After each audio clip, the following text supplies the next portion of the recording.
It's me, your girl, Mcgorgeous. Let's do this. What's up, guys? What's up? What's up? What's up? This is your favorite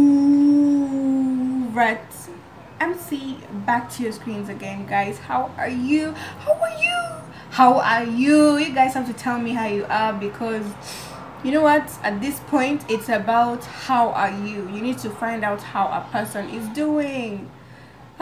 Yo, there is actually I didn't realize I was holding this screwdriver. You know what, I'm my own handyman. I am my own handyman. I don't need anyone from outside to fix for me things, except for when I really don't know. But yeah, so I have such tools, and yeah, I have such tools. Forgive that's by the way. So I really wanted to talk to you guys about something serious, just to keep you guys updated. Yeah, so let's get down. In fact, I hear an ambulance coming. Talking about ambulances, let me get down to the topic of this video. Remember my videos, the random chit chat part 1 and part 2? I posted it, I think, a few days back. If you have not watched that, please do go ahead and watch it. I will put the links in the description box below. Yeah, so that thing was truly random. I didn't script it down. I didn't plan it in my head to go and talk about it. It was nothing, you know. I just, that day, as you guys saw, I vlogged the whole thing. I had gone to see my friends to talk about some ideas, you know, to talk about some productive things and whatnot. You know, I'd gone to see both of them because I had plans for each of them. There were 2 guys, so I had different plans for the both of them. I just gone to talk, you know, just to talk. We had an idea of just making that vlog. It was truly random the way it was. The conversation wasn't scripted, it wasn't anything. It was random the way it was. And I remember talking about the Rona virus. I remember talking about it. Yeah. What do you think about the current state of the pandemic in Uganda? Try and shoot. So guys, this question was just totally random, okay? The president is about to address the nation in a few hours, and I don't know what he's going to say. It was just a random question, getting our opinions. What do you think about the lockdown? Rumor has it then. The current lockdown that Rumor has? Well, I think if it's going to happen, I pray it shouldn't, because as he said, Uganda is way different. Abroad, you could survive. You know, you have those schemes of working from home and getting paid. You know, or the government can have mercy and pay you guys. Uganda, no. So our economy is really bad. So I don't pray for that lockdown to come. I pray that our citizens take this much more seriously. Yeah, we take responsibility. By that time that we're making the video, trust me, us as Ugandans, everyone knew 2 facts, and only 2 facts. Fact number 1 was that the Rona virus, the different variants had already entered Uganda. The Indian variant, the Nigerian variant, the South African variants, those variants had already entered Uganda, and those are mutated variants, right? It's not like the initial Rona, which we had in 2020. Those ones are mutated. We don't know what's in them, but it makes them only that much deadlier, right? So your chances of surviving it might be a little bit slimmer than the one of the initial 2020 virus. So that was fact number 1. We knew fact number 1, the variants had entered Uganda. Fact number 2 was that Ugandans were dying. Ugandans were dying, like they were getting infected and actually being admitted, and you don't see any chances of survival. So Ugandans were dying. There was a point one day Uganda had admitted up to 1,000 patients in one of our biggest public hospitals, which is Mulago Hospital, up to 1,000. And I know such figures. I've never heard of this in Uganda. I've heard of it in Italy, whereby people are not even being admitted, people are dying. So there was a day we admitted up to 1,000 patients in Uganda. So that time we knew 2 facts. Variants were here, and people were dying. The day I posted part 2 of the random chit chat, I think that was Sunday.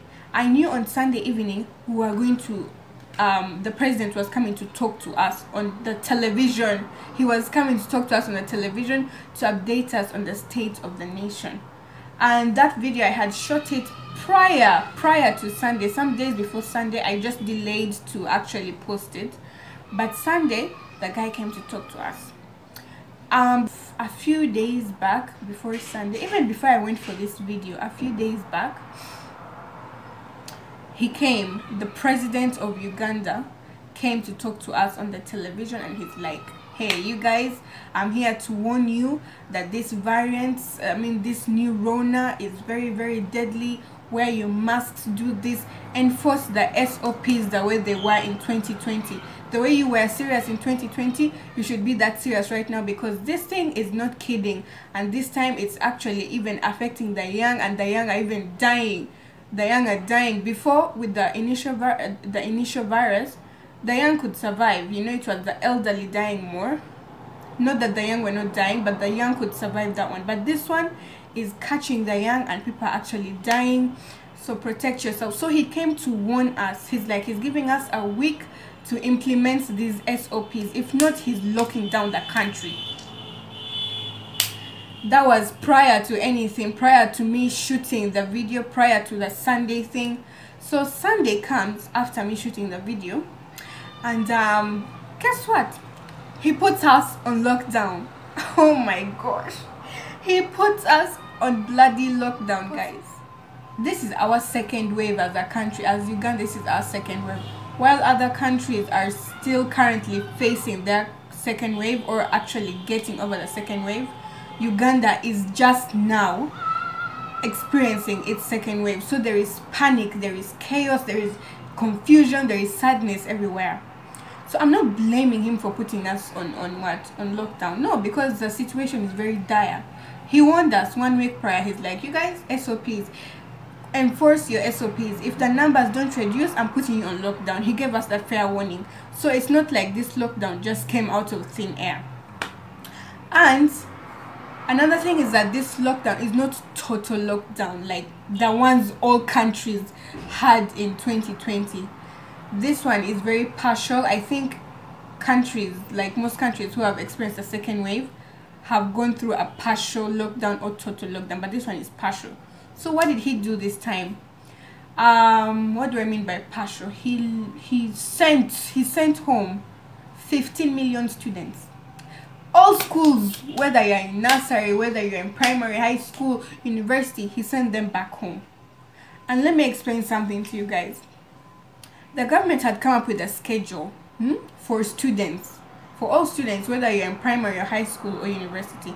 They came up with a schedule saying that, okay, these students will learn in shifts. So if you are in primary, a certain class in primary, let's say primary 5, let me use primary 5 because my baby brother is in primary 5. So if you're in primary 5, you are going to learn from this month to this month. Then when you're done learning, you close up, you go for holidays. Then primary 6 will come in. While primary 5 is in holidays, primary 6 will come in and learn, and then go from this month to this month, and then other classes will come. You know, it's in shifts like that, which was a very nice schedule. It didn't crowd the schools. It was actually protecting us in a way, but students, I think somehow they got infected. And those are 15 million of the population, students alone. So he's like, no, send them back home. He sent them back home. Churches, mosques, temples locked. Bars, not that I care for bars. Anyways, I have nothing to do with bars. I don't drink, I don't do anything, so that doesn't affect me really. Bars closed. Districts, traveling from district to district, closed, you know. So those were the major things that he actually closed. Then he's like, transportation, if you are using a car, please, 9 p.m. is your home time. You must be home by 9 p.m. If you're using a motorcycle, which I normally use every day, 6 p.m. you must be at home if you're using a motorcycle. Guys, So motorcycles and cars, they have their curfews. So those were the actual major lockdowns, partial lockdowns that were enforced and put into place. Very, very partial lockdown, which I believe is still fair, because as I mentioned in my last video, like the random chit chat, the economy in Uganda is not that good. Like, we don't have schemes like abroad countries which could help us survive.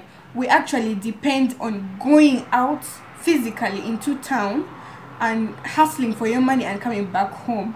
You know, those things of working from home, such schemes, they're not yet fully developed in Uganda, this country, you know. So it's very hard for us to earn our money through the online schemes and staying from home and working. You actually see people, if you don't go out for the day and if you don't work, you don't have money to feed yourself. You don't have money to return home. You don't have money to do anything. You don't have money to keep yourself afloat. So you have to go into town, hustle for your money, whatever you're doing, and then you come back home.